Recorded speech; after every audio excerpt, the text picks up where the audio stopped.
name is Ryan O'Neill Knight, the founder of Detailing Nights and one of the founding members of ACBN Canada. Our vision is to help unite and educate Afrocentric entrepreneurs so they can grow their businesses in a successful and sustainable way. We're helping businesses increase their sales and operations by providing networking, training, and consulting. So as a business owner myself, I found it difficult to find like-minded individuals, especially in my own community, that were doing things on a regular basis to help our businesses grow. ACBN Canada is that solution. We've created this community to surround your business with support to help you increase your sales and your profits. With expert workshops and masterminds to help keep you accountable, come and join us and really get to the next level.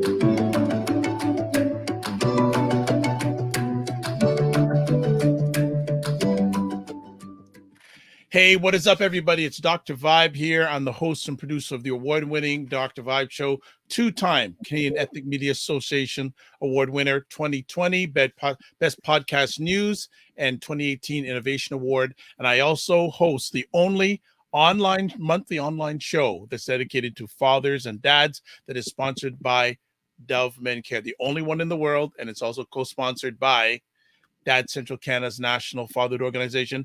And guess who just popped into the screen tonight? The man that you saw in the video, the real star of the show. I'm just helping him out tonight. Ryan O'Neill Knight, what is going on? I am, as you say, blessed and highly favored, excited about tonight. I feel like 2020 is being wrapped up into a ball. We are moving forward, and I'm actually excited to talk about it. I mean, as a community, we've been through a lot, and usually we don't get a chance to debrief, so I'm happy to debrief with the people them. Well, how this came about was that about a few weeks ago, I actually had Ryan on the Dr. Vibe show, and we were chatting, and a number of ideas came from that conversation. There's one or two that you're going to see in the new year. We're speaking it, but Ryan said, you know what? We should do a year-end show about Black Canadian wealth.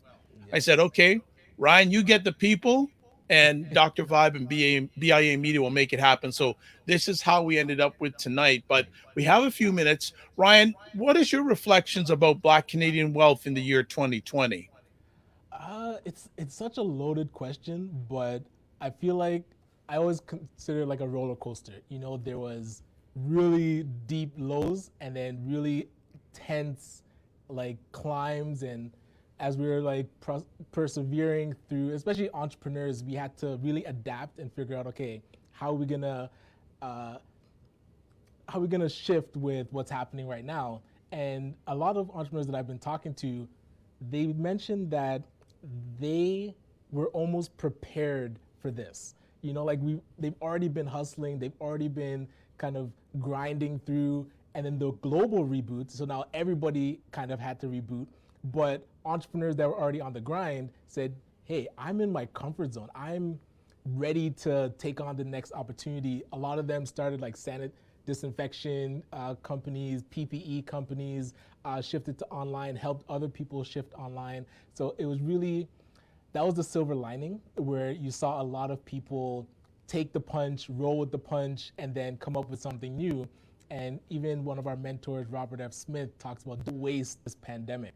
I mean, yes, it was a real hard punch, but if you just let it knock you out, really 2021 isn't going to be much better. And I'm not talking about better on the grand scheme of things with like the maybe vaccine coming out or people getting better and COVID subsiding.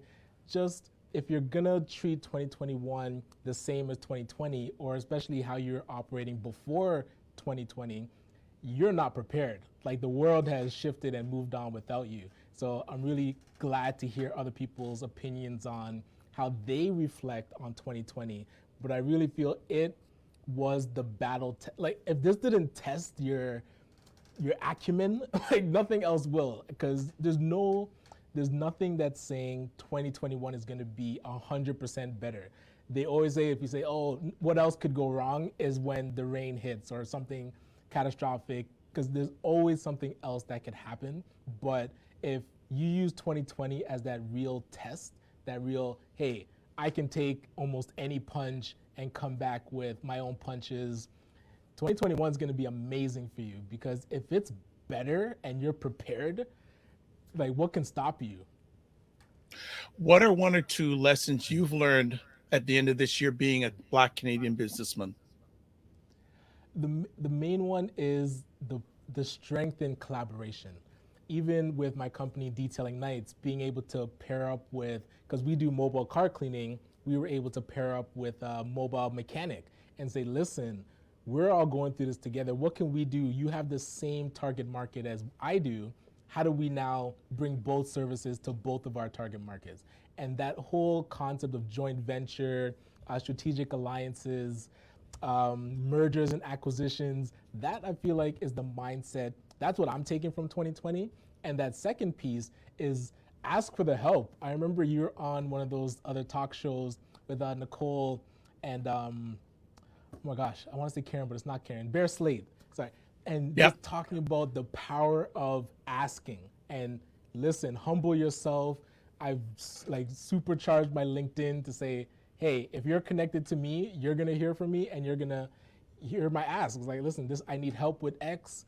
I'm just putting it out there as an entrepreneur looking to make that next step. And it's amazing how much people want to help. That's what really, it almost humbles yourself when you ask for help and you get a favorable response, because you realize people are waiting for you to ask for help because a lot of them are in position to help, but then they don't want to be pushy and be like, hey, do you need this? Oh, do you need that? Because a lot of us get defensive. We're like, no, we always say, oh, we're good, we're good. But when you humble yourself, ask for the help, and that person helps, it's an amazing feeling. As we're getting ready for the first group, we got about a minute or so left with Ryan.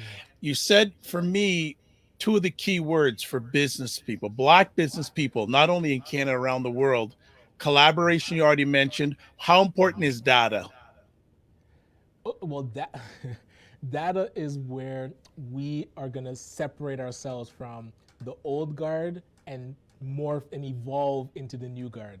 I feel like even over the last 50 years, and one of our guests, Errol Gibbs, is a mentor of ours, and he talks about repeating the same, what would you call it? Like the same tactics and same strategies that we used 50 years ago, and it's come full circle, and we're still in the same place. So if we're not collecting and analyzing this data, doing these debriefs, that's where I feel like being able to talk to you, being able to talk to our panelists and say, listen, what happened last year? Like, where are you? How did it affect you? What can we do now going into 2021, learning from that? I've never been to a debrief for the Black community. And so maybe to start this tradition to say like, hey, every so often we have to pull out the report card and say, this happened, how did you react? And grade it. Because if we, and I'm talking about ACBN, the Afro-Caribbean Business Network, if entrepreneurs that are connecting with our organization give us a failing grade on how we supported them, that needs to be addressed. If we just keep going on like everything's fine and everybody around us is giving us a bad mark and we never know because we're not asking, we're not utilizing the data. So like you said, data is how we're gonna evolve by being able to analyze it. Okay, well, thank you, Ryan. Ryan's going to be joining me along the journey for the next little bit, and we should have our first panel ready. So, by the magic of production, they should be coming in just a moment. So, let's welcome our first panel. So, let's get them going on. We have. I know that face. I know that face. I don't know that face. And I don't know that face, but we're going to get to know them. So thank you so much, each one of you, for taking time out of your positive, productive schedule. Ryan, would you like to introduce, or no, let Ryan introduce? But I might go long. So I know at top, Doug Minter representing the Black Chamber of Commerce, Stachen Frederick representing Frontlines. I'm a big fan, inspiration, very inspiring. Actually, that's for everybody, so I'll save that to the end. Christopher Trotman is the co-founder of Trotman Communications and the new Calabash Global. And Chris-Beth, my business partner, we're in the space Empowered for X that she founded. So I'm super excited to have everybody on joining the discussion. Okay, well, I'll take it and make it happen. So, folks, again, thanks very much. I know we have limited time, so as much as possible, try to keep your answers to the point and short. So here's my first conversation point for you. 2020 has come to an end. what have each one of you learned at the end of 2020?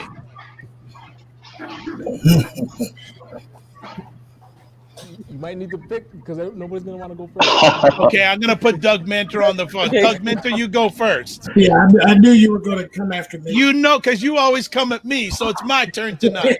I love it. First of all, it's humbling to be on this panel with really great people, and I think that's the answer to the question.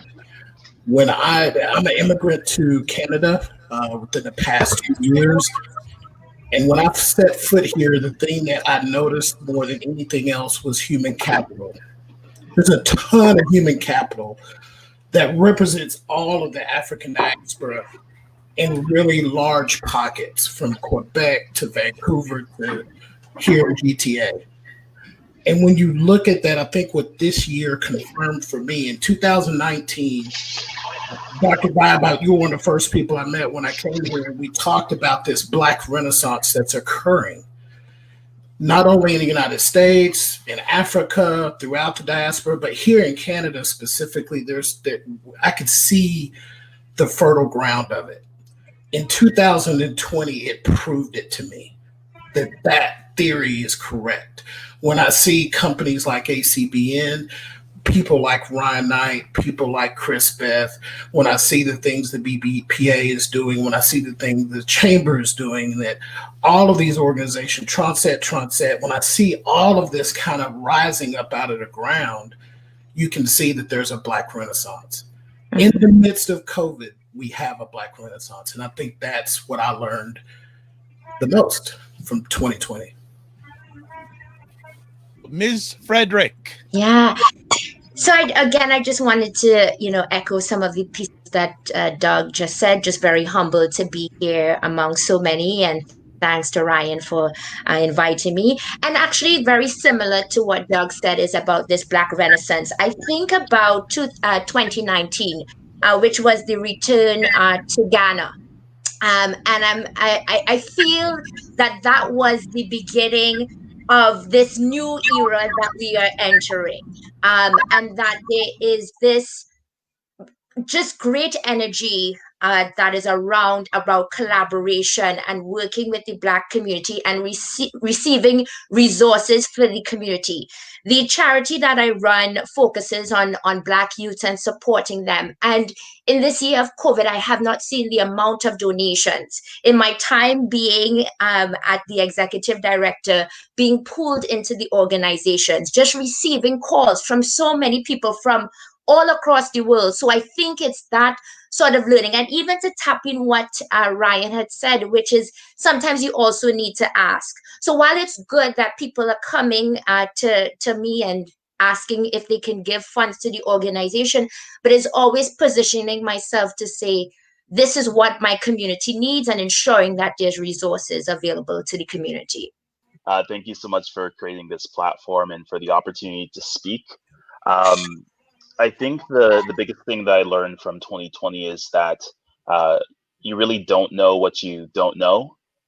Coming into 2020, I think there was, especially when everything with COVID hit the fan and things started picking up, there was this assumption that 2020 is going to be a terrible year for everyone across the board, no matter what sector you're in. It's just going to be absolutely the worst.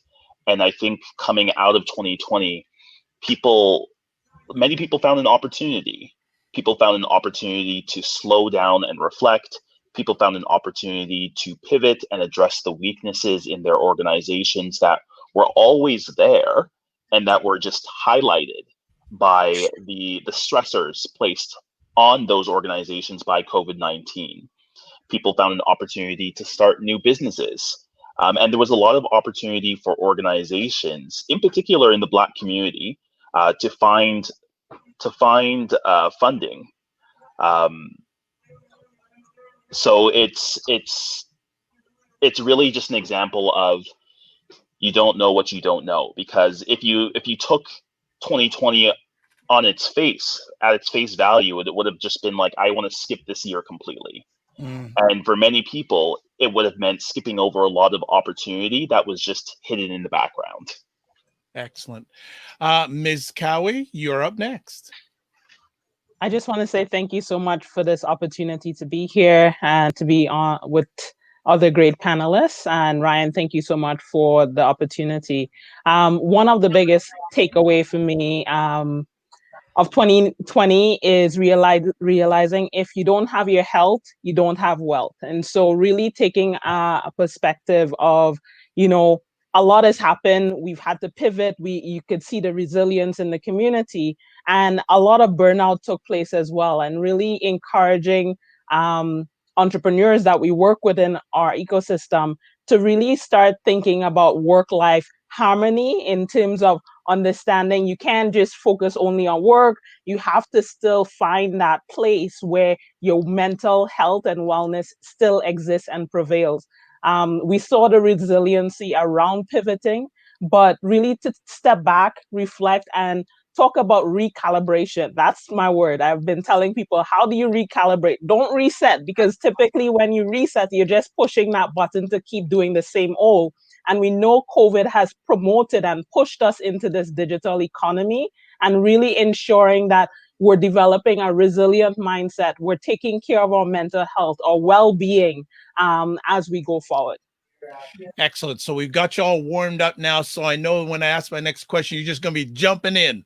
So the next question I have for you, next conversation piece is there have been efforts by municipal, provincial, and federal governments to help out Black businesses. What do you feel, or what are your thoughts on the efforts so far by the governments to help out Black businesses? I can jump in with some. I didn't want to call comments people here. out. No problem. And I think that a lot of the efforts have been focused not so much on the for-profit sector and more so on the not-for-profit sector. That being said, I think the issues as it relates to Black businesses extends on both the for-profit and the not-for-profit side. Namely, if you set up this system, this infrastructure that people have the opportunity to access, but they don't have the skills to know how to access it, they don't have the information on how to access it, they don't have the resources to take the time to access it. Because a lot of the biggest thing that is not recognized is that when you're looking at accessing all of these resources, that in and of itself is a process. And that process takes a certain knowledge set and a certain set of resources, human capital, as it were, to actually access those resources. So in the absence of the support to access the resources, a lot of the resources just aren't being used by those people who need it the most. And those people are those who don't have the resources to access that pool of funding, whether you're on the not-for-profit side or the for-profit side. And as a result, it's going to be the same people accessing that pool of resources over and over and over again, the people who already have the knowledge or have the human capital to access those resources. So I think there needs to be something done to address that knowledge gap and that human capital gap that a lot of these smaller organizations, both for-profit and not-for-profit, have. Excellent. Who wants to jump in next, or I'll call you out? I can go. Go. All right. So it's a great question. I really believe that, for the contributions made, you gave some applause. Things have been done. Could more be done? I would definitely echo more can be done. When you look at the entrepreneurial life cycle, there's advanced companies similar to what Christopher was just talking. There's certain people at a particular stage in their current business that have the know-how, that have the acumen to access these things. However, if in our network and ecosystem, we work with a lot of earlier stage companies, and as a result of being newly incorporated just under a year or wherever they fell into that, 1 to 5 year, some of them do not have the business acumen or were not fully developed to be able to access these funding. And realizing that one of the things that we've decided to do is really create that knowledge, talk about that, the gaps, really enhancing and creating awareness around what is required because of the pandemic. Ryan and our team did some walkthroughs about the different websites, the SERB website, how can you access the different funding. Sadly, one of the things that we discovered within our community and network is that a lot of our business owners are running unregistered companies, and really bringing to the forefront, you need to be registered, you need to be incorporated, you need to be filing taxes, so that when these moments like these happen, you're ready to take advantage of it. But definitely in terms of the resources that we've seen that's been given out, and I'll give you an example, PPE. So I have a commercial space in Brampton, which Ryan is in, and what we're seeing when they were giving out that $5,000 grant to get PPE to support your organization, it was I was able to check every single box except one. I had to, at the moment, be generating over $250,000. And you know, it's really sad that those types of barriers exist, and it ultimately keeps people out of it. Is Frederick, who's up next? Yeah, I mean, I think really great points thus far. My sort of area is more into the not-for-profit sector, but I also do support individuals in the for-profit sector. And very similar to what Chris just stated, is that many organizations don't have the structure to apply for funding. I remember a few years ago, we worked with the Prime Minister. It was a group of us Black women met with the Prime Minister and had talked about services and resources for Black women in business. And then there was the funding that came out for women entrepreneurs. And many of the Black women in that particular group could not apply for the funding based on the organizational structure or the amount of money that was needed to access some of these fundings. But we also see that in the not-for-profit sector, where you have so many organizations that are working as grassroots organizations. It's people from, the back of their cars that are going off to drop off food, and they don't have some of these structures. One of the things that I'm seeing in the sector, and of course, I do hope that there are more sort of funders and even in the government looking at this type of structure, where you could look at partnerships and you could look at trustees in the not-for-profit sector that can help in terms of accessing the funding on behalf of some of these organizations. So I'm hoping to see some of those models even turn into the for-profit sector to help some of these businesses grow and thrive. But there's so much work that is supposed to be done and is needed to be done in our community. And it's networks like ABCN that is about bringing people together and pooling resources to help entrepreneurs. Okay, Doug Minter. Yeah, I love what Stachen said, about the trustee piece and creating those frameworks for the nonprofits to be able to get those fundings and leapfrog into some of these grants that they may not have, normally been able to. I think that's a smart concept. I think we have to, when you start talking about government policy is just one component of 6 components, 12 components of an ecosystem. The one thing I do like about what the government's doing, they have seemed to pick up from the variety of organizations that have sent in proposals and talked to them in meetings. They've figured out that there is this thing called an ecosystem, and that is a great thing. The thing that the government has to do is continue to listen and respond to the needs of the community.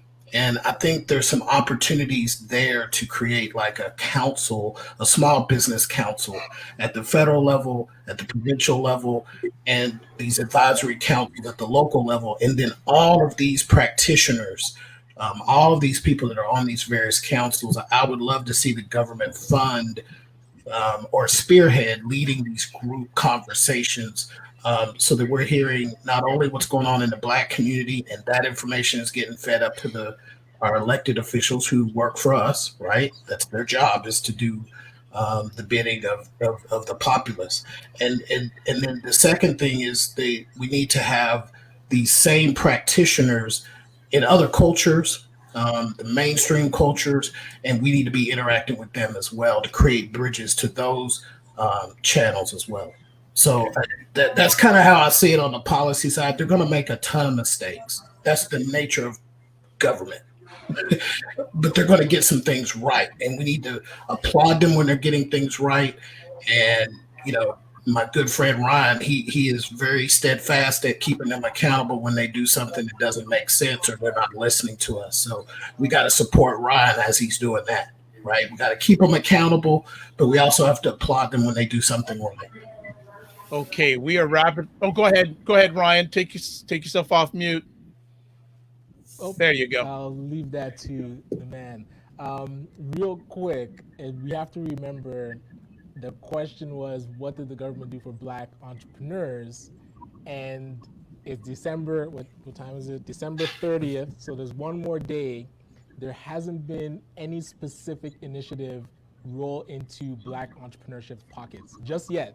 The Ecosystem Fund, nonprofits focused, the Loan Fund hasn't come out yet, and the Knowledge Hub, nonprofits as well. So I'm hoping that maybe New Year's Eve we get a surprise and funds will be deposited into our accounts. But if we're going just by data, there's no initiative that rolled into our pockets yet. So they have a day. But I just wanted to. I told you, brother Ryan was going to keep you accountable. I told you we got to support him as he's doing it. I have my press release ready for January 1st. Okay, folks. One last point, and got to make it right quick because we're winding down fast. Where are the opportunities for Black entrepreneurs, Black businesses going into 2021? If you can keep it to 30 seconds, that'd be great. Who wants to go first? Oh, I got this one, Dr. Vibe. Let me jump on this. First off, clean tech. Anything in clean energy, we need to be going into that space. That's a huge space. Second, anything related to course building technology, right? We don't have a course builder in the Black community. You've all heard of Thinkific and Kajabi and Podia and all these other platforms. We need somebody in that space that's creating this kind of stuff for us with the tools and accessories that cater to us. And then the third piece would be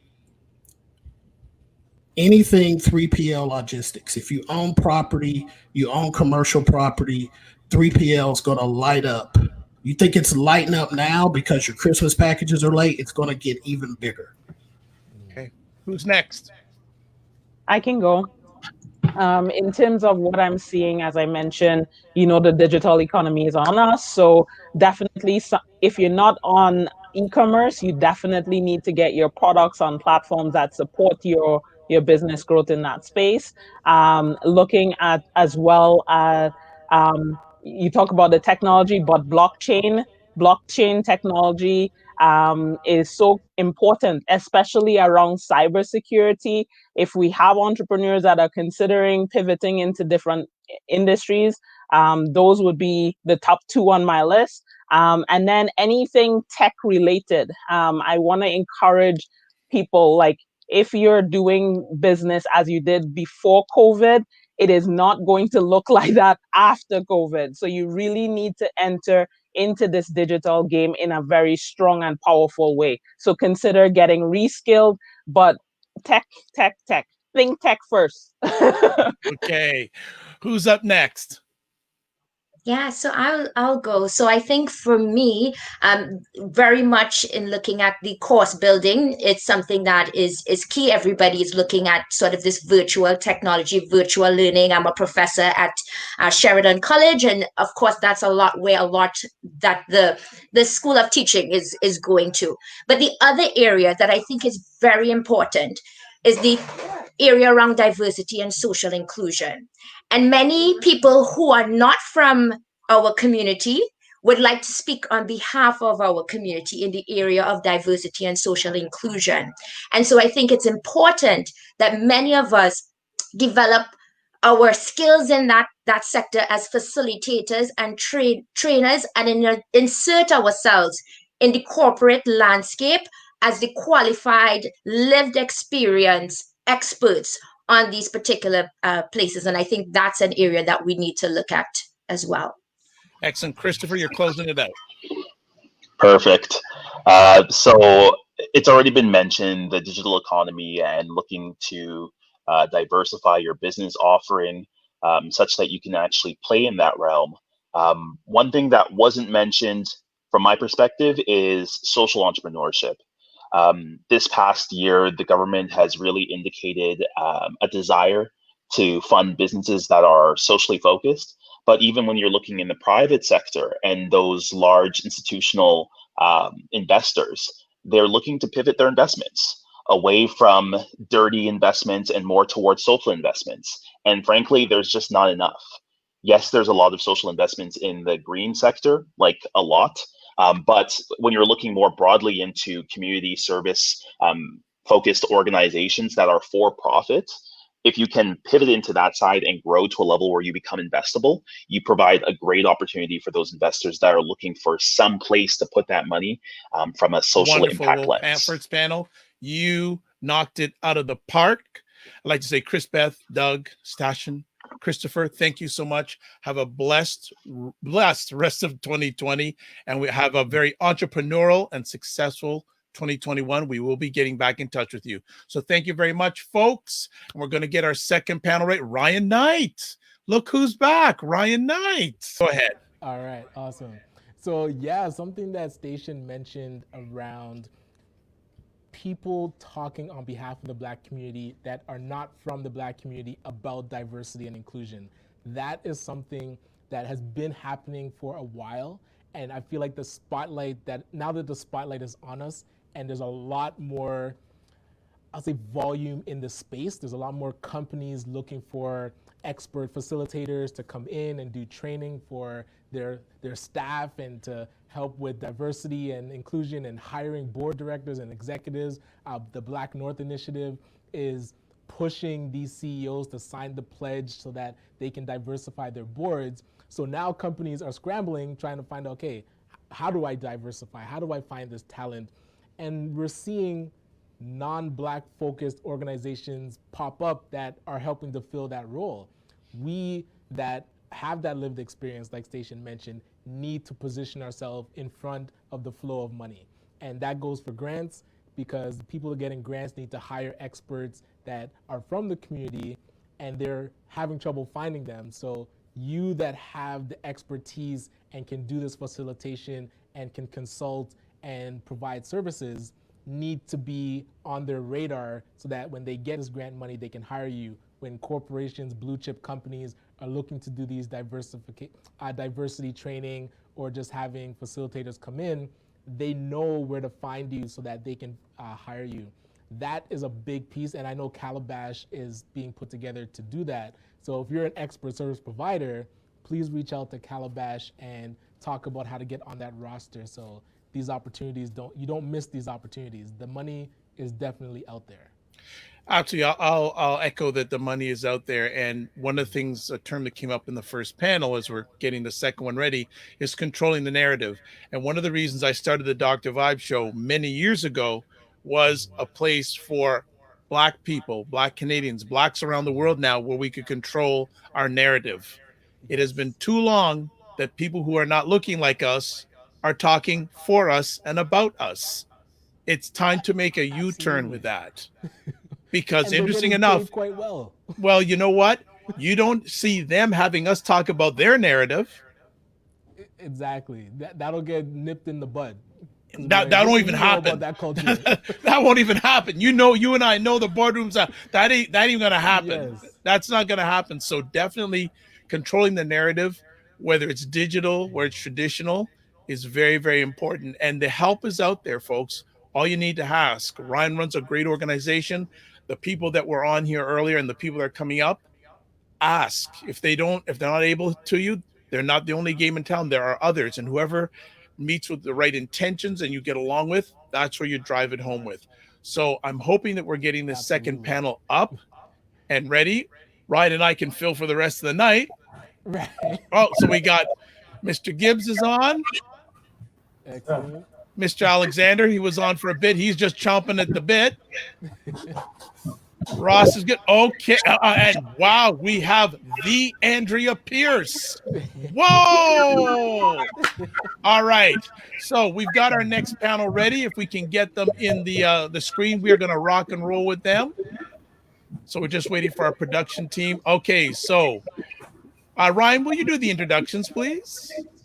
All right, so I see I'll go top to bottom. Errol Gibbs, one of our mentors, the writer of the Black Empowerment Manifesto. Chris Alexander from Zoosh. He's been a partner of ACBN, helping us with our business development services. And then Ross Cadaster, the VP from the Black Business Professionals Association, better known as the BBPA. And Andrea Pierce from UNDPAD Push Coalition out in Ottawa, joining us virtually. I feel like COVID has strengthened our virtual muscle, that now we are national, global, international. So glad to have everybody on the panel joining us today. Everywhere. All right. So thanks, folks, for taking the time to share with us. And going to get right into it because time never lost a fight. First conversation piece. 2020 is coming to an end. Business-wise, yourselves, what have you learned at the end of 2020? And I'm going to go to Miss Pierce first because I know she can rock the house. You know what I've learned to tap into my creativity and be innovative in what I'm doing. That I know a lot of people talked about tech, but you can be innovative and creative in every area of your life. There's science, there's lots of cross-functional areas that we as business people can learn from to grow our business. Not just look at business, we can look at science, we can look in lots of other areas in the health sector and look at what they're doing and how that can help us in being innovative and creative in our business and being able to pivot in what we do. Okay. Next up, let's see. Do you want me to call you out or are you going to jump in? Who's going to jump in? I can jump in. You better. I'm a jumper. I like what Andrea said. It's, innovation is key. And I think the biggest lesson is partners. How do you partner as organizations? How can we partner as organizations? And one of the biggest lessons for me is what like industries that we can look at in our community, in the Black community, and partner with them to make our business better. In our business, in my personal business, we have been doing a lot of that this year. COVID has taught us this, that it's important to always innovate for sure, but you can't go it alone. You got to look for different organizations, partners, and people that can work with you in order for you to grow. And that for me was the biggest lesson. Excellent. Who's next?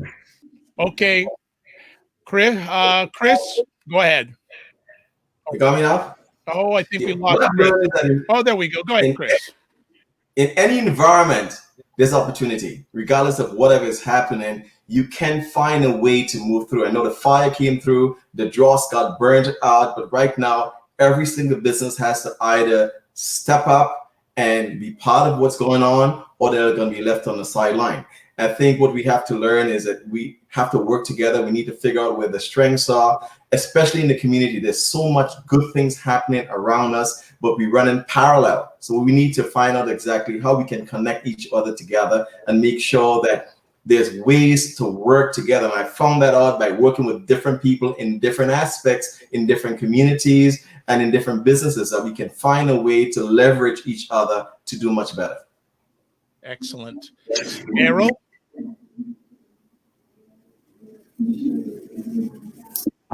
Being a retired analyst, what I look at is what is happening within the Black community. Like what let's say the prevailing impediments to growth within the Black community. So I spend most of my day analyzing trends and look at what has affected us in the last 50 years, 1970 to 2020, and to try and give some kind of a forecast to where we should be going, or how do we create that infrastructure to take us into that next period of our evolution. So what I've done is one of the essential things that I think we need is to have infrastructure so that we can create what you call vertical and horizontal integration of businesses. We have, for a long time, I have observed, we have created a sort of organizational silos. And what that does, it limits the capacity to do things like portfolio management, to truly understand what the capital needs are in a sort of aggregate sense. In other words, how do we able to extrapolate our aggregate needs if we can't measure at a more corporate level? As an example, one might want to look at, say, McDonald's franchise. You have a corporate entity, and the corporate entity is the home for all the high-level expertise, let's say, in various disciplines. That could be tapped into through what we call vertical integration. And with horizontal integration, it really gives us a more integrated network. It gives us an opportunity to be able to speak from a high-level perspective. Right now, in my analysis, I'm seeing great efforts by a great number of individuals and organizations. But if you look again at the last 50 years, what we would find is after perhaps about $500 million, 50 years, we cannot really quantify what are the comparable benefits that we've had. And when I say benefits, I mean in terms of actual infrastructure. I mean holistic, permanent, macro level job creation infrastructure. We have. I'm going to have to cut you because we're limited on time. All right. So sorry to cut you short. No problem. So our next conversation piece. What are your thoughts about government efforts to help Black Canadian businesses and entrepreneurs in 2020? Who would like to go at that first? Andrea, I know you're ready. You know what? I'll take that, because as a part of UNDPAD Push Coalition Economic Inclusion and Development team, we have been working with the government to do a set-aside procurement similar to what's in the US. And they have one here for Aboriginal community so that we can take advantage of federal procurements, because Black businesses have been left out historically, lots of barriers to us. So I think that the government is trying. Of course, the proof is in the pudding, as they say. And what that really means is when we see a policy, not just pilots. We're working on a pilot with Procurement Canada right now for Black businesses. But what we really want to see is a policy in place that's going to set a permanent foundation that Black businesses can build on. Because we've had pilots in the past and nothing has happened. So I am pushing the government on making sure there's a policy. I do think there's an appetite to move forward, but we as the Black community need to still keep pushing and make sure that this is not just face value, that the government is really doing something, and that policy is in place so we don't have to keep starting again and again and again. I know we've played this game multiple times before. Anytime there's an election or a change in leadership, we start again from scratch. And we don't want that, so we're pushing the government to make sure that that policy is in place, that those mandate letters, when the government puts it out, have these issues that we've put in that is going to help our community. Because let's face it, we're always the first to be fired, the last to be hired. So jobs are a mirage. It's a fallacy for the Black community. The way we can build wealth is through business, developing our business, and getting contracts. And the federal government, we are taxpayers. We're a part of this system. We are entitled to a portion of those as well. And that's what I encourage everybody who's watching to write to their member of parliament and tell them that you want to see a policy for Black procurement, a procurement strategy for Black-owned businesses in the federal government, so that we can move forward from a strong foundation. All right, Andrea, thank you so much. And that's why she's in Ottawa. She's right beside them. Who wants to jump in next? Chris, go ahead. Stepping up and putting forward policies and putting forward funds to help. I remember we're behind the 8 ball because the system has worked against us for so many years.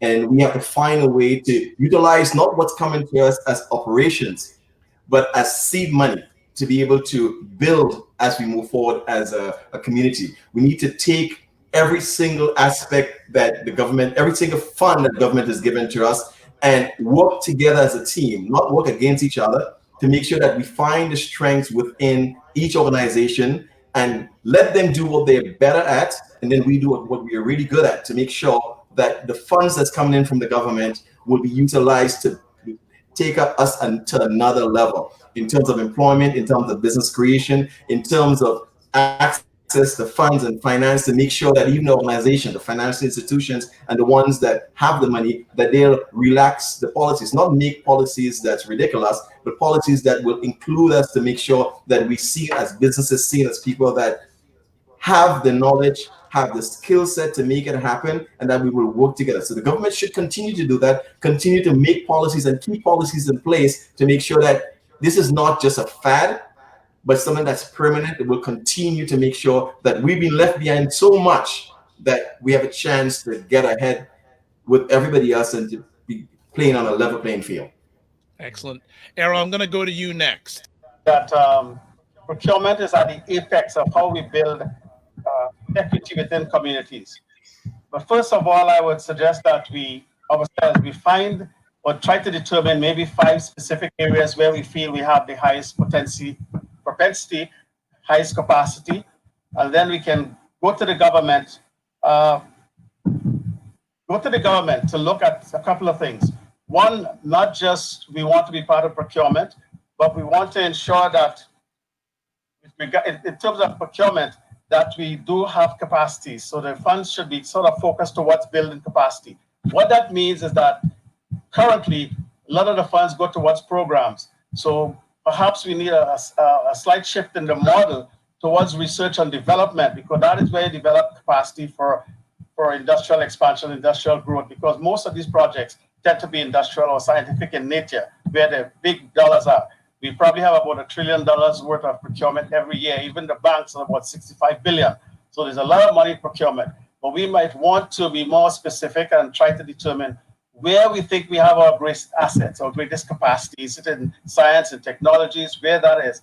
And that might be a way to start some of those conversations. The other thing we could look at, of course, is the empowerment zones. And there's a lot of talk, or has been in the past, about empowerment zones. We might want to start to bring that argument or that discussion back to the table to look at how we can be assisted with empowerment zones. But the research and development part is very critical, because with program fundings, you are restricted, you are limited to what you can do. With research and development funding, you can move outside of that box, and that's where you can create, IPOs for projects, or you can take develop ideas to create projects, because that create mass production techniques from those products, and we could become self-sufficient in that fashion as well. So not only getting part of the procurement, is how do we move from purchasing to manufacturing, because that has longevity, as most of you would know. Okay, Ross. Yeah, so at the beginning of the pandemic, as we all know, the government put out a bunch of initiatives for Black business. We at the BBPA did a survey and found that the subsidy, the wage subsidy that the government put in place, as well as the other initiatives, 80% of our businesses, Black businesses, could not benefit from it, could not qualify for it. So to answer your question, is the government doing enough? It's slowly happening. We sat at the table with the government along with other organizations, and the government's starting to do things. But we as a community, we have to be prepared.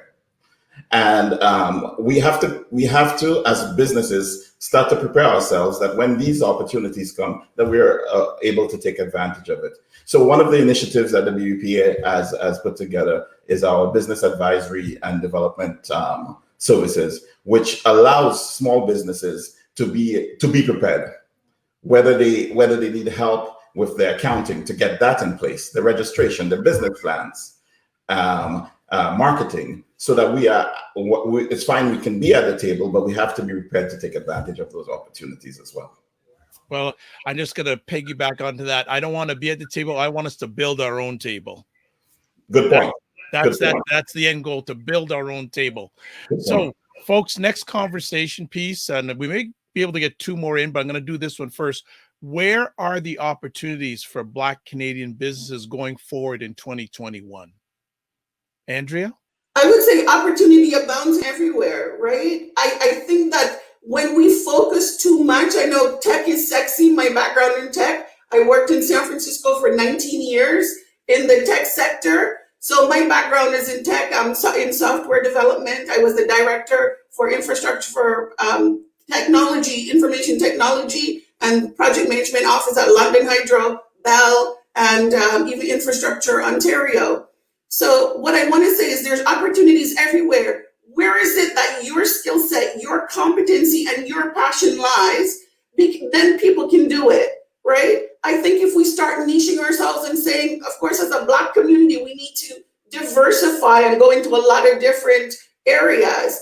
But I think that wherever people find their passion and ideas, that's where they should go, where your expertise and where ideas, and then those opportunities will come, right? It's not always trying to look at tech or look at this. Of course, blockchain is growing, cybersecurity, IT is a great place, for people to grow their career because there are good jobs in those areas and in high demand. But I would say in general, Black people and anybody at all need to look at what's coming up. Right now, things that are already in place, people you're late to the game. You need to see what's next and prepare yourself for that. Like 3D and the maker area where they're building homes now through that technology. Within 24 hours, they can build a full home. Those are areas that we need to be looking at. Real estate is huge. That's where the government there's so much money there, right? And those are the places we need to go, not all go in the same area. So I think that we just need to get out of the box and look to the future, what's coming up, and position ourselves for that. Excellent. Just before we get to our next speaker, I was watching a video the other day, and in China, I saw these group of men carry out a box, open up the box, and they opened up a house and had a house ready to go in 10 minutes. I'm going, wow. Who wants to step in next? You know what? I'll just go. Chris, you've been a good point, man. Chris, give it to us next. The jobs today or the businesses today may not be the ones in the next 5 to 10 years. Innovations is critical. I think business ownership is an important place to start. That we should not just try to be part of the system, to be the system, to build our own ecosystem where we can support each other in every single aspect, whether it's a food, a medical area. What you're doing here right now, communication is critical, that we can have our own messaging, that we drive that agenda in terms of what should happen, where it should happen, or education, that we should be educating. Not that we separate ourselves out, but at least we find ways to be in every single industry that's there. The thing about it is that we are in those industries. We're the managers and the lower level people, and we run the place, but we're not making the decisions. And what we have to start doing is being the ones that make the decisions, get the finances, get out there and start teaching the younger people not to go out and look for jobs now, but to start businesses. No, we still need people to be employees. We need a lot of people to be employees, but be good employees. Learn the skills, learn the technology. No, engineering is critical. We don't get a lot of our people into the engineering fields, the technology, and all the areas that we find ourselves in.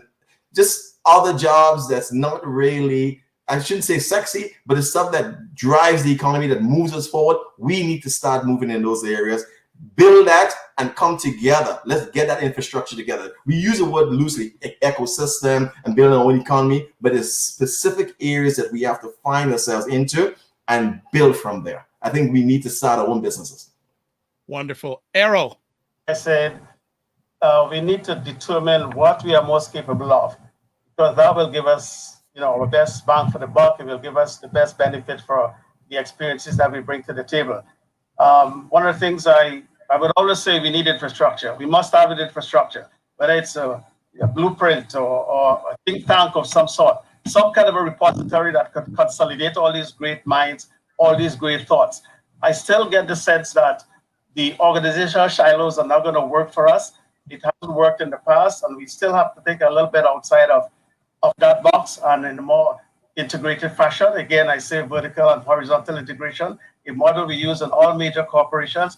I also came from a corporate background, 6 years in the United States, sat on boardroom tables with all some of the largest Fortune 500 companies, advising folks. So anyway, let's get back to us here. We need to look at some of the business models at a more macro level. In other words, some unconventional ways of looking at businesses. And I would say we need to create some kind of a forum that looks at patents and trademarks and copyrights, industrial circuit designs, and new product development, IPOs. Those areas we have to get into. But again, I go back to what are we most capable of? If we can determine that, then that gives us the fuel to engage in these other exploits. So there's a process methodology for getting to this wealth that we are pursuing, but it's not based on in any way any emotional. And most of you have shared very succinctly that you have been engaged in certain technical fields, so you understand what it means to look at things in a methodical way. And I will go back to, we need infrastructure, and the infrastructure helps us to consolidate the great minds. It gives us a place where ideas could be incubated and could be moved into other areas. One of the other things I would say is make it quick.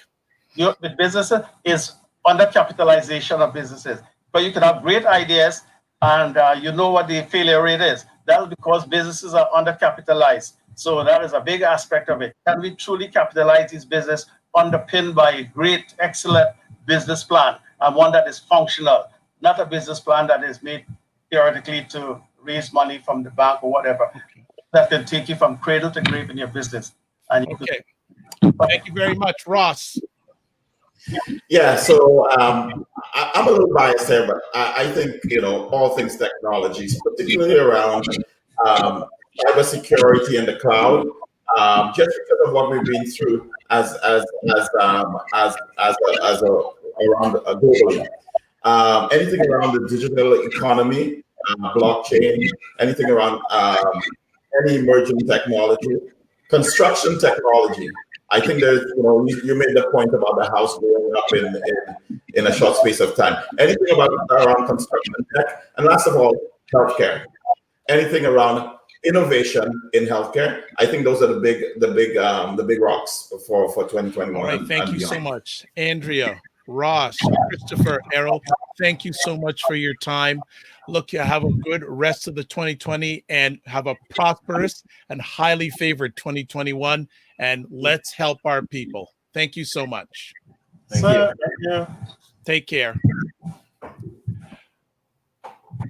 Ryan, how are you, sir? Power going on there, Ryan. Some powerful people going on there. Let's go, Ryan. Can't hear you. We'll go in just a second, Ryan.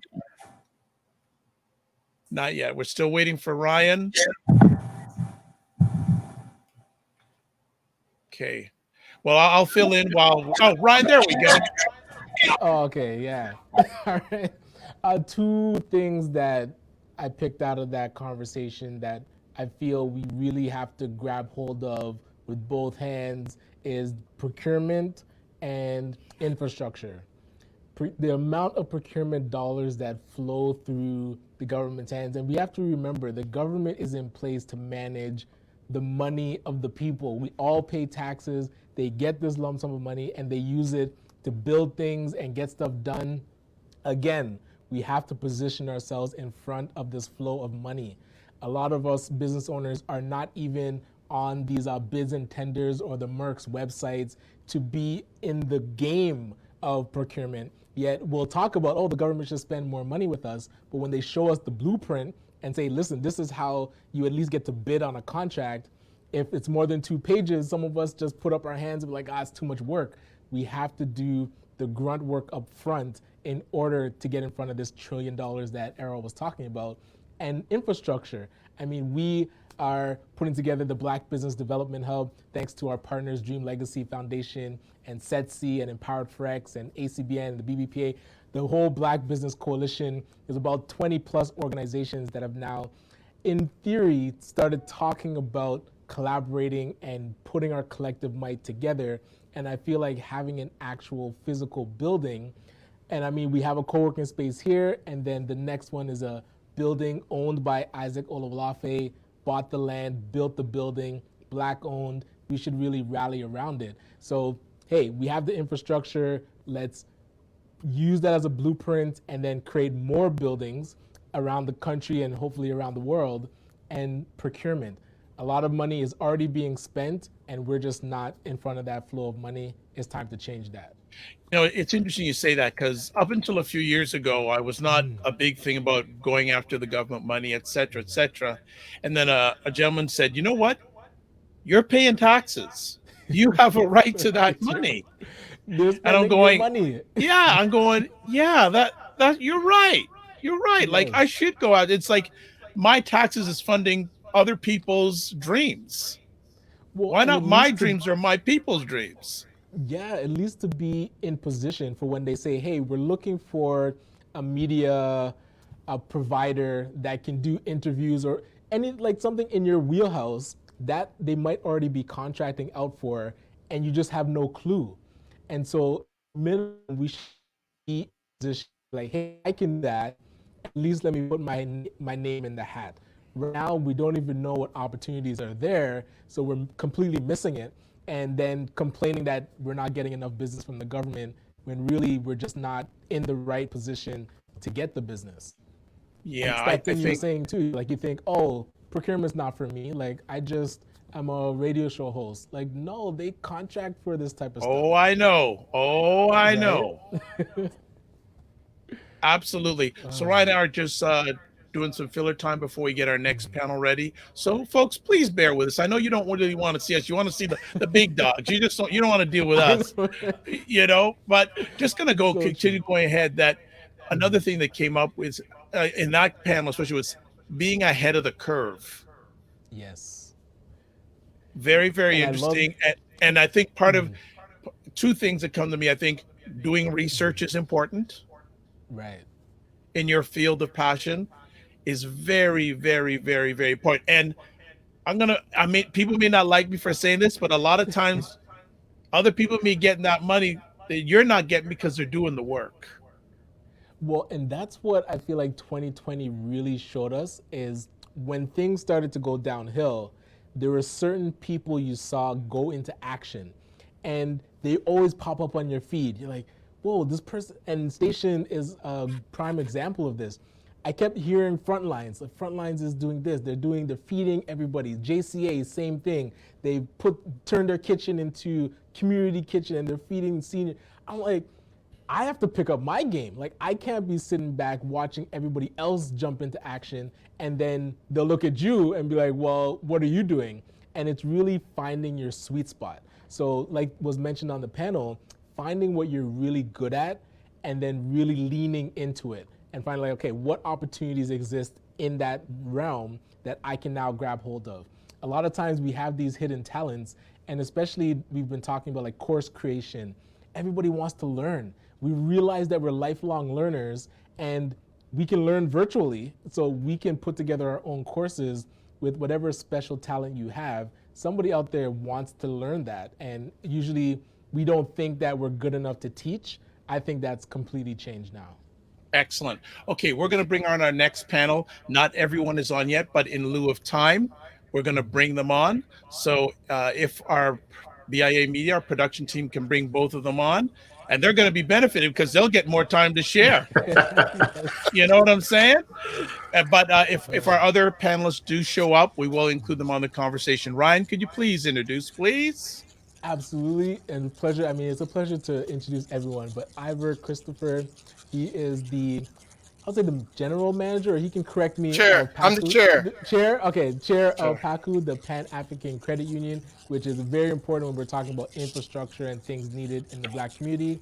And Yuri Hutchinson, and again, is it president, founder, chair? Well, Chairman Seal. Why don't we just say everything? Yeah, everything. Of Krifika, and Krifika's been a great I feel connector of different organizations in the Black community, and they're really becoming the glue to make sure that we're all working together and with one mission, one message. So really appreciate you taking the time. Well, thank you, gentlemen, for taking time out of your positive, productive schedules. And you're going to have a lot of time because right now it's only you two. So you got a chance to expand and do all you need to do.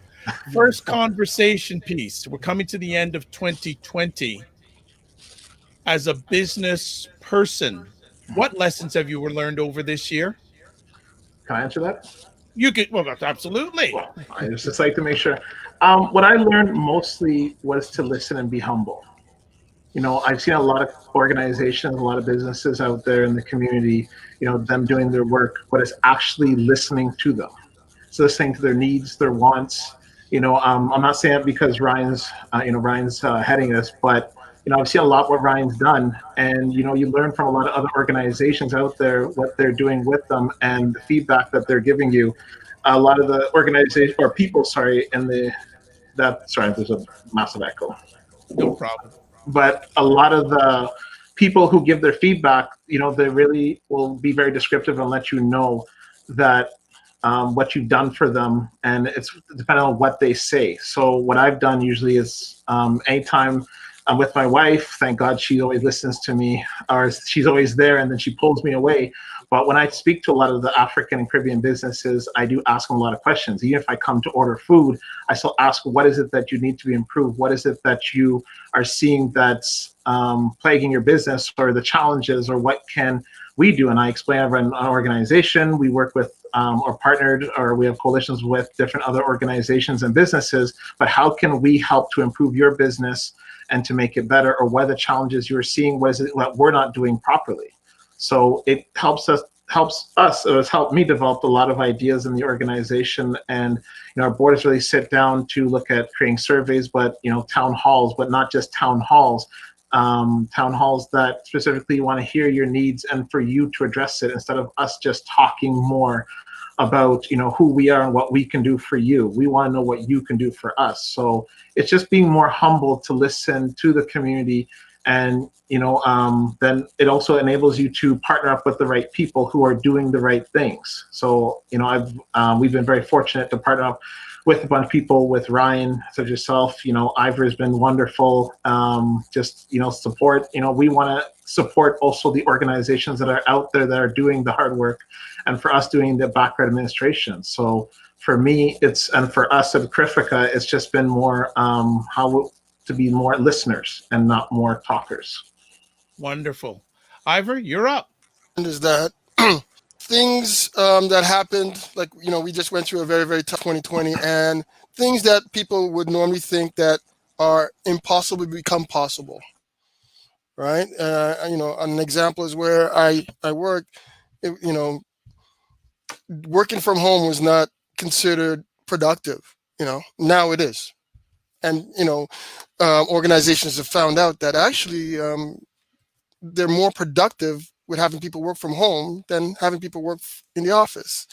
So just, you got to learn to make the impossible possible, and to be able to look ahead and say, okay, what is it that right now I would love to do, but for whatever reason I cannot do.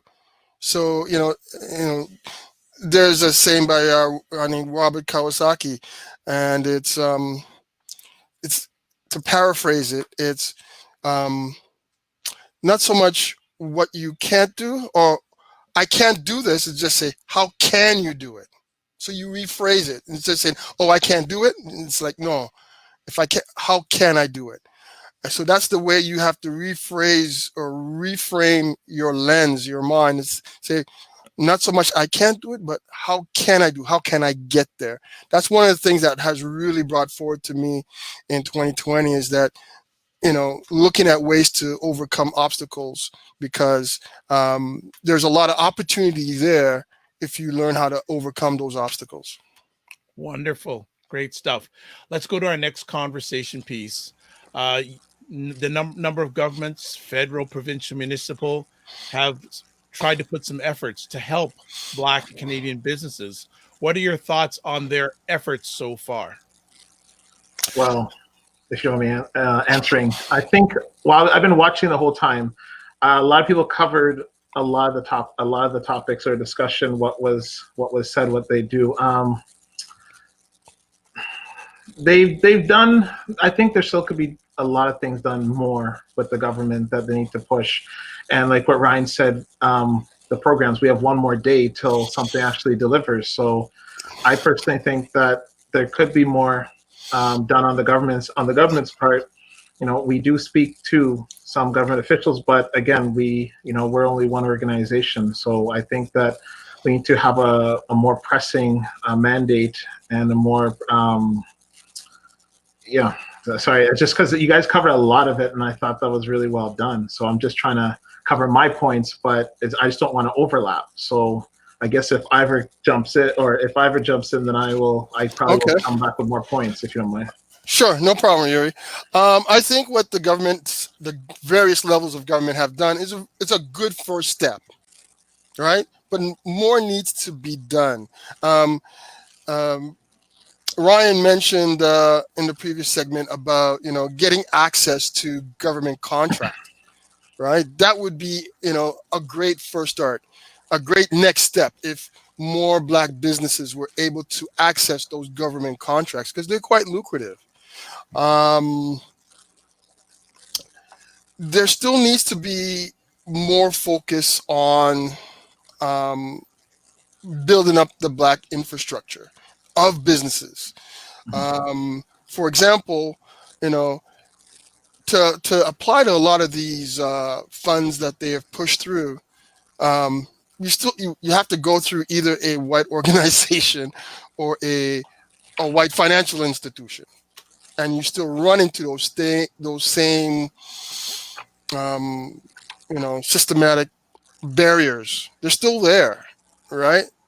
It's just that they've made these funds available, but in talking to some government officials, it's hard doling out those funds because not enough people are being qualified according to the requirements, because you're still running into those same systematic barriers.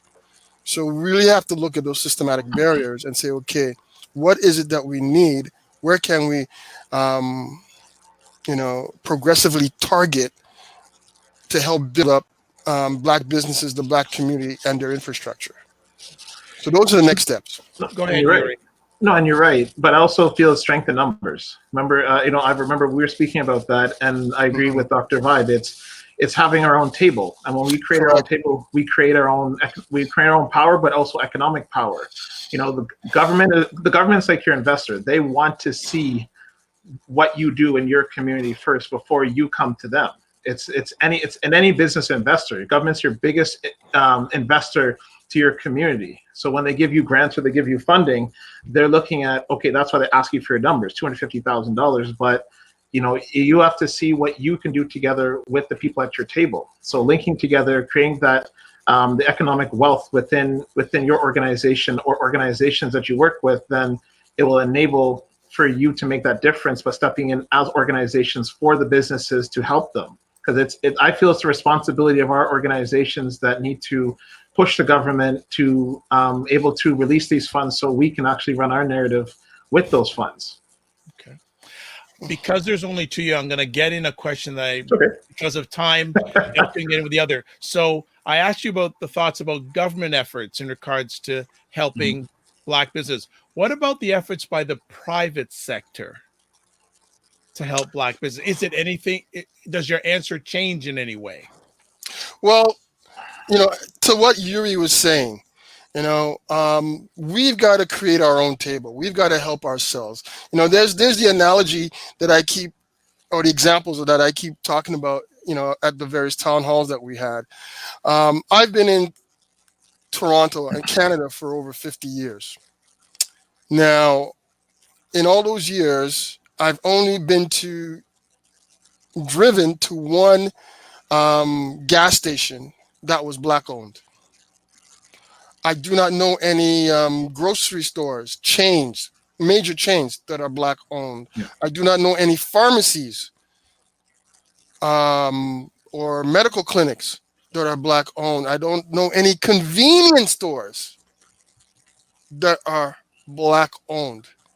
We keep saying, how very little the money stays in our community.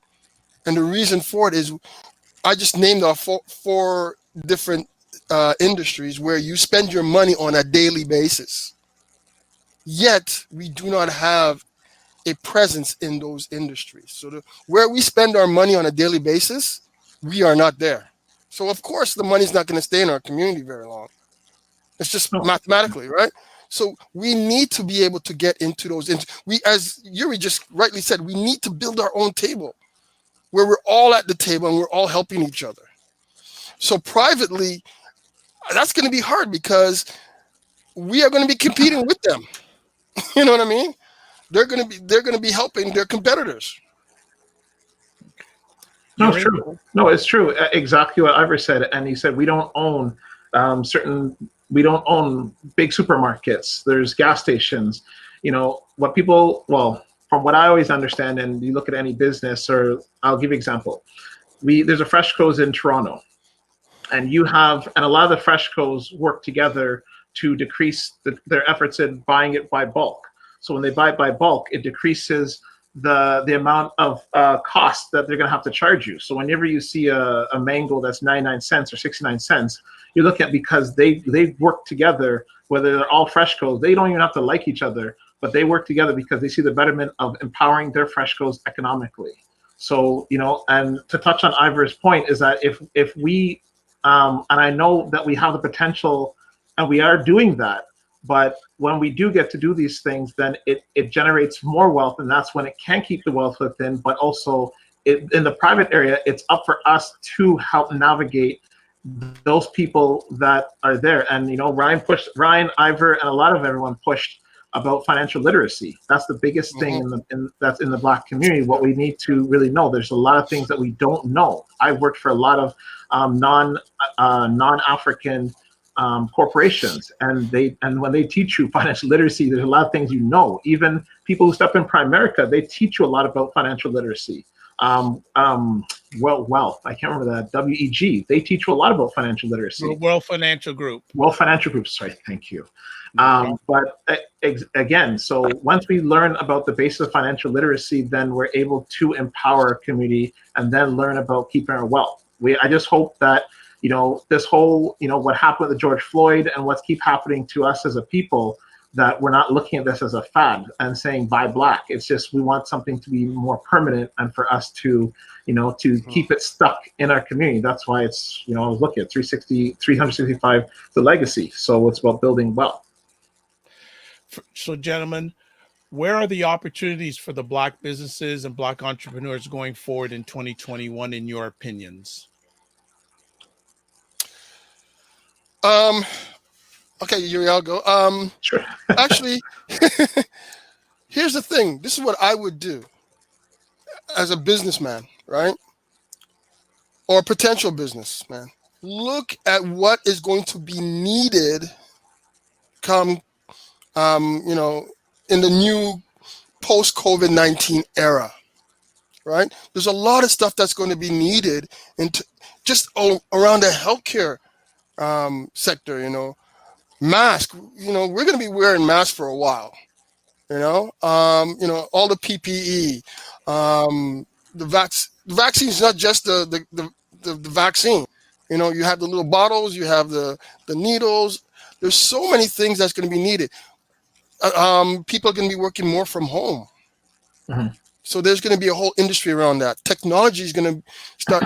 You think technology have progressed over the last 20 years? You're going to see what's going to happen over the next 4 or 5 years. You're going to see where technology goes. Because of now, people are going to be working from home, and the advancement in technology is going to be even more important and more critical to push that growth from working at home. So those are areas I would look at. Also, this sounds kind of, harsh or bad, but there's a lot of people who have either lost or going to lose their business, but that's because of cash flow. they don't have enough cash to get them from now until when things are, I wouldn't say back to normal, because things are not going to go back to normal, but think where things are where we could actually go out and gather. So there's going to be a void that's left, right? People are still going to want to go out to restaurants. They're still going to want to go out to ball games and plays and whatever.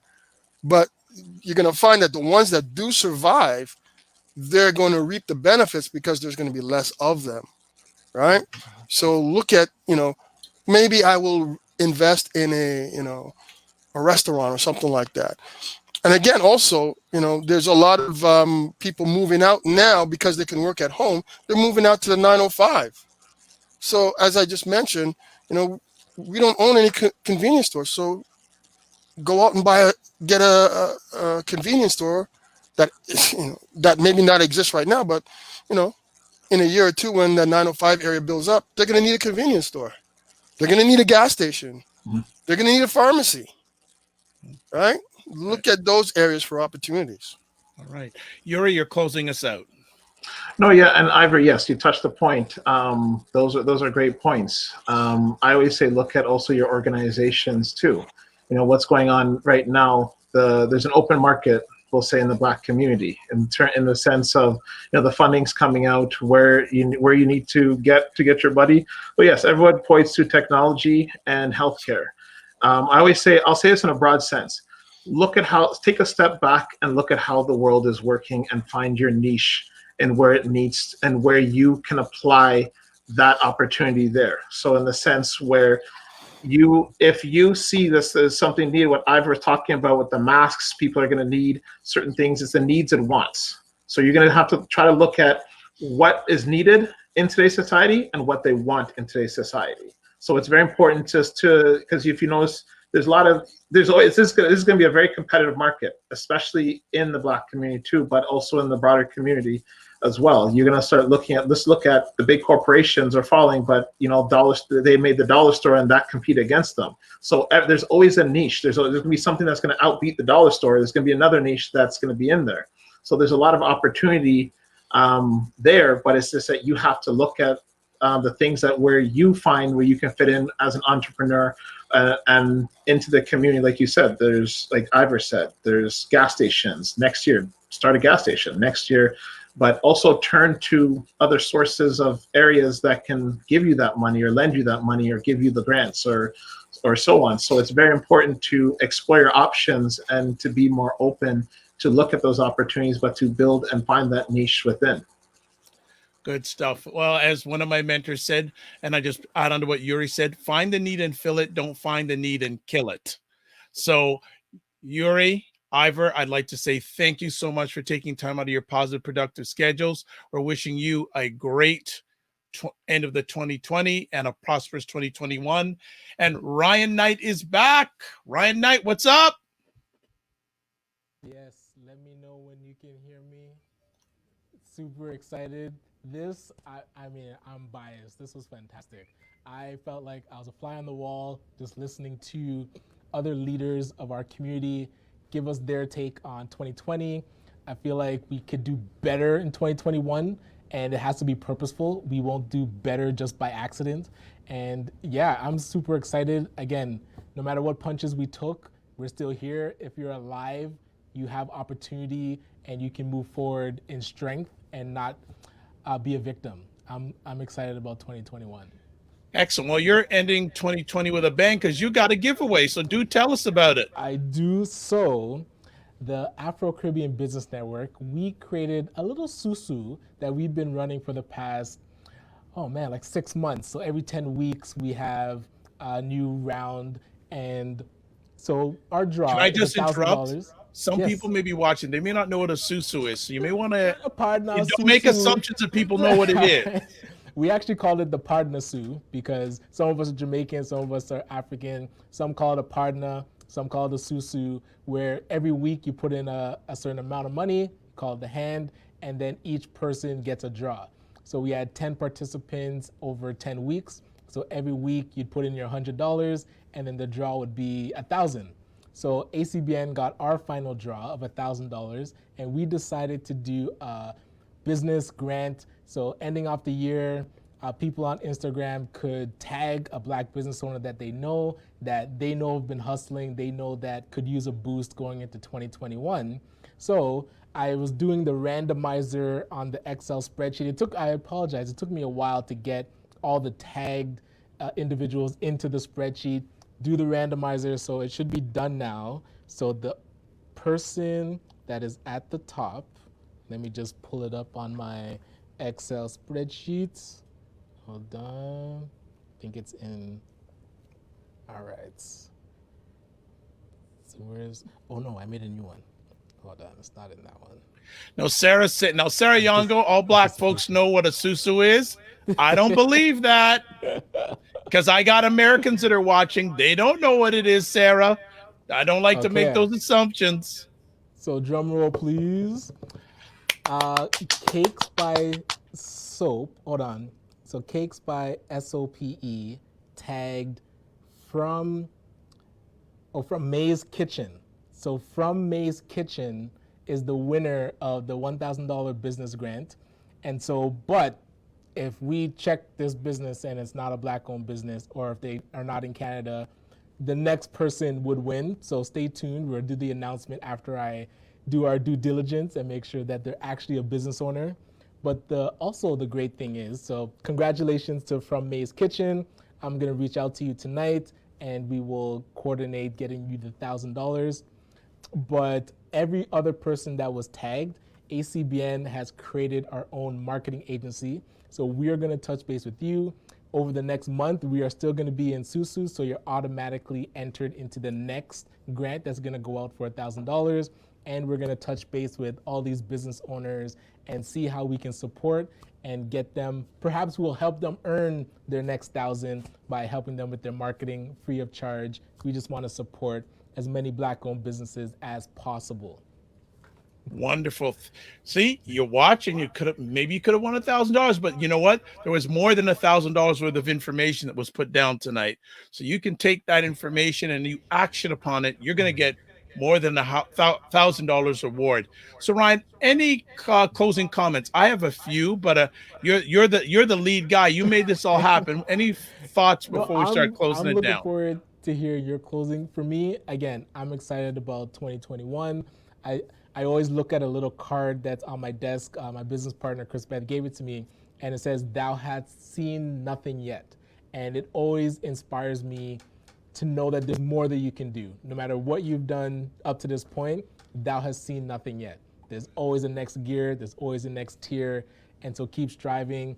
We can persevere through a lot. Our history is deep, and it's so deep and rich with the perseverance of the Black community, the African culture, and us taking so many punches over the years, thousands of years, and always being able to rebuild and come back on top. And now we're here. Let's actually do good by our forefathers and show them that we can work together and amplify everything that we're doing. Okay, there's someone watching live. Can you just repeat who won the $1,000 again? Yes, it's From May's Kitchen. From May's Kitchen. All right, fantastic. Yes. Well, I'm just going to take a real quick few moments and some of the many things that resonate with me. Love how Doug Minter said Black Renaissance. Well, was when I first met Doug Minter. He is Black, yes, Doug Minter, and he was up from the States, and he said, "Man, there's like a Black Renaissance happening in Canada." So this is great. The importance of processes, very, very important. I had a chance to have a conversation with the Les Brown the other day, and he said something very important. He said, "Learn, earn, and teach." Okay. Learn, earn, and teach. Definitely the importance of e-commerce, whether you like it or not. Now we're in a digital world, folks. So if you don't know how to do it, hire somebody. And also there's something called YouTube. Watch YouTube videos or go to organizations like some of the ones that we're here tonight to help them teach you. Ryan is in your screen. He'll give his contact information in a moment. They'll help you level up.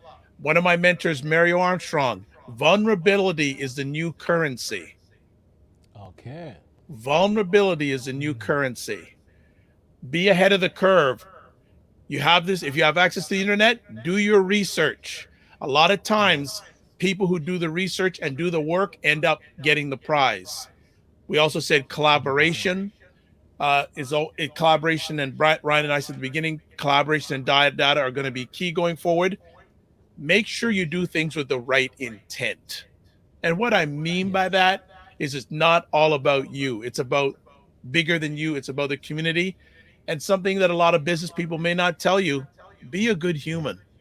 Right. People ain't going to want to buy from jerks or hire you if you're a jerk. Sorry to just say that. You'll learn that but being a good human is a very, very, because people will buy from people who they like. They like you before they buy from you because there's someone else offering it. They may look like you or they may not look like you.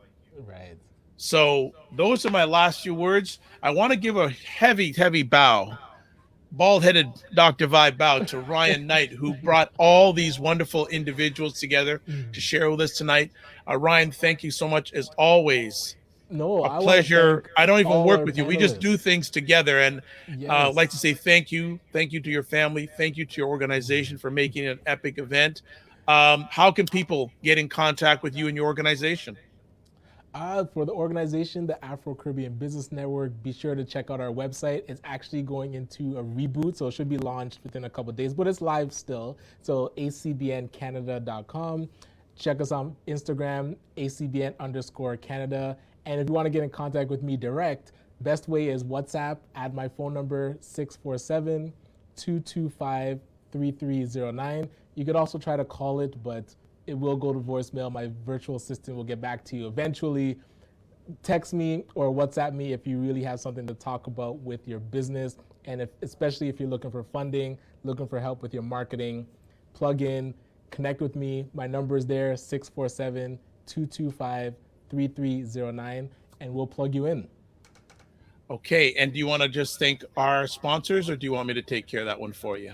You could. I really want to thank our panelists, everybody that took time. I know we started late, and I mean, short notice, Dr. Vibe and I were talking about this concept, and he said, okay, who is interested in being on the panel? And you really showed through, and I really appreciate that. And shout out to behind the scenes, Derek Fagan of DF Media Productions, putting the next tier of video productions, and Luke of BIA Media. I mean, this I wasn't even expecting. I know when we had the Legacy Symposium, Dr. Vibe, you were there. That to me was like more than expected. And now being able to talk with you again, do a debrief, talk about Black community and economic development, and with all the panels, the leaders from the community just giving their feedback, it's been amazing. And I want to thank everybody that helped to put it together. Outstanding. I'd like to thank our sponsors, Dream Legacy Foundation, Empowered 4X, Alterna Savings, Stetsi, Detailing Nights, and of course, the Afro-Caribbean Business Network. I'd like to thank everyone who watches live or on the replay. It's appreciated, not taken for granted. I see a comment here. When is the next conversation? Don't worry. Once we end, we're going to be planning the next conversation, because we do our next conversation once this one finishes. So there'll be more to come. Follow us wherever you can on social media. Best place to get a hold of me is the drvibeshow.com. Again, Dr. Vibe, two-time Canadian Ethnic Media Association award winner. Also, I host the only online conversation in the world, the only one monthly for dads and fathers, that is sponsored by Dove Men Care, and it's also co-sponsored by Dad Central Canada's National Fatherhood Organization. And one other thing that's happened in the last 30 days, I'm now the board chair of an organization called the Global Food and Drink Initiative, which is a nonprofit media entity based in the United States that is showcasing Africans around the world in food, drink, and travel. And believe it or not, it's based in the United States, but I was asked to be the chairman here in Canada. So global, folks, global. So 100%. as always, I like to say, live your life as a dream. If you can dream it, you can make it. Sometimes you have to get smaller to get stronger. Block assumptions and aim bigger, aim better, aim higher, aim wider. Remember to give yourself grace, not only 2020, but going forward. And then love, faith, and respect. And big thanks to BIA Media. God bless, peace, well, and keep the faith. And